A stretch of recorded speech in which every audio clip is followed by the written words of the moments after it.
Hi hello friends, welcome to my channel grace cookings. ఈరోజు ఎంతో tasty అయిన దొండకాయ మసాలా కర్రీ చేసుకుందాం అండి. ఇది చపాతీలోకి, సంగట్లోకి, రైస్లోకి చాలా బాగుంటుందండి. ముందుగా ఒక కప్పు తీసుకొని ఒక స్పూన్ గసగసాలు వేసుకొని వాటర్ వేసుకొని నానబెట్టుకుందాం అండి.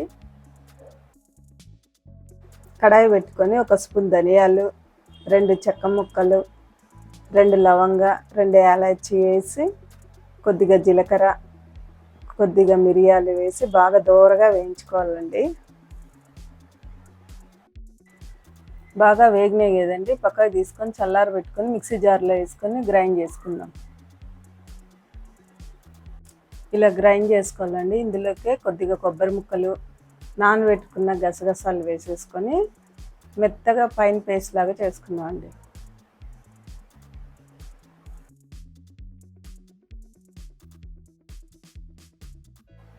చూడండి, ఇలా మెత్తగా పేస్ట్ చేసుకున్నాం కదండి.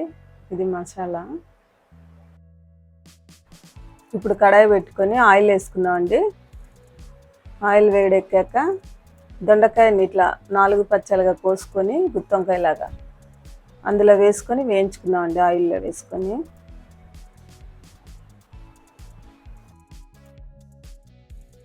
చూడండి, దొండకాయలు వేగాయండి, కలర్ కూడా మారింది కదా. ఇప్పుడు ఒక గిన్నెలోకి తీసేసుకుందాం. ఇప్పుడు అదే ఆయిల్లోకి కొద్దిగా జీలకర్ర వేసుకుందాం అండి. అలాగే ముందుగా కట్ చేసి పెట్టుకున్న ఆనియన్స్ ముక్కలు వేసేసుకొని బాగా దోరగా వేయించుకుందాం అండి.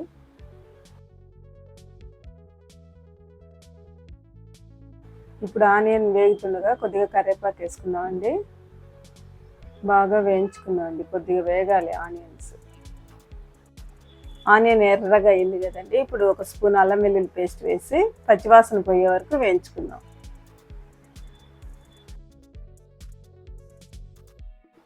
ఇలా కొద్దిసేపు వేగిన తర్వాత ముందుగా పేస్ట్ చేసి పెట్టుకున్న మసాలా ముద్ద వేసేసుకుందాం అండి. వేసి బాగా వేయించుదాం.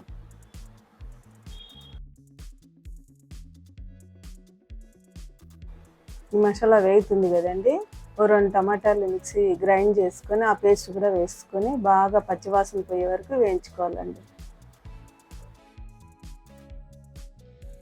ఇందులో కొద్దిగా పసుపు, ఒక స్పూన్ కారం వేసి బాగా కలుపుకుందామండి.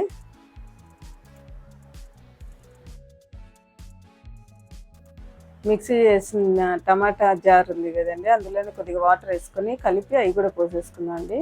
బాగా కలిపి కొంచెం సేపు ఉడకనిద్దాం.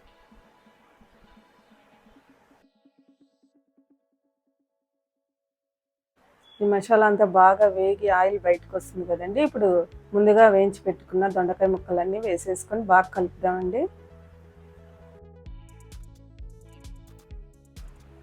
ఇప్పుడు దొండకాయలు పూర్తి ఉడకడానికి 1 కప్పు వాటర్ వేసుకొని బాగా కలిపి ఉడికించుకుందామండి. కూర బాగా ఉడుకుతుండగా తగినంత ఉప్పు వేసుకుందామండి. ఇప్పుడు ఇందులోకి కొద్దిగా చింతపండు రసం వేసుకుందామండి, 1/2 గ్లాసు వేసి బాగా కలిపి ఉడికించుకుందామండి. ఇప్పుడు 1 స్పూన్ గరం మసాలా వేసుకొని బాగా కలిపి ఒక 5 నిమిషాలు ఉడికించుకుందామండి.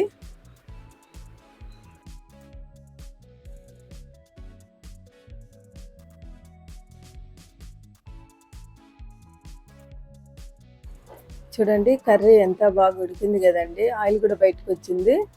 ఇప్పుడు చివరగా కొద్దిగా కొత్తిమీర వేసుకొని బాగా కలుపుకొని తీసేసుకుందామండి. అంతేనండి, ఎంతో టేస్టీ అయిన దొండకాయ మసాలా కర్రీ రెడీ అండి. మీరు కూడా ట్రై చేయండి.